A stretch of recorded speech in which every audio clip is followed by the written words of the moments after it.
74వ గణతంత్ర దినోత్సవం సందర్భంగా కొత్తగూడెం పట్టణంలో బీఆర్ఎస్ జిల్లా అధ్యక్షుడు రేగా కాంతారావు ఆధ్వర్యంలో పార్టీ శ్రేణులు బైక్ ర్యాలీ నిర్వహించారు. నూతనంగా నిర్మించిన బీఆర్ఎస్ జిల్లా కార్యాలయంలో ప్రభుత్వ విప్ రేగా కాంతారావు జాతీయ పతాకాన్ని ఆవిష్కరించారు. కేసీఆర్ నాయకత్వంలో తెలంగాణ ప్రభుత్వం అమలు చేస్తున్న సంక్షేమ పథకాలు దేశానికి ఆదర్శంగా నిలిచాయని రేగా కాంతారావు చెప్పారు. భారత స్వాతంత్ర్యం వచ్చి 75 సంవత్సరాలు పూర్తి చేసుకున్నప్పటికీ వజ్రోత్సవాలు దేశం అన్ని రంగాల్లో వెనుకబడి ఉందని తీవ్రంగా విమర్శించారు. ఈ క్రమంలోనే జిల్లా గ్రంథాలయ సంస్థ చైర్మన్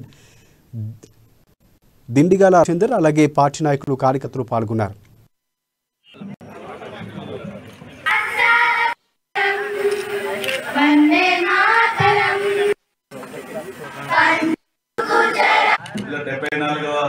గణతంత్ర దినోత్సవ శుభాకాంక్షలు తెలియజేసుకుంటా ఉన్నాం. స్వాతంత్ర సిద్ధించి 75 సంవత్సరాలుగా వస్తున్నటువంటి శుభ సందర్భంలో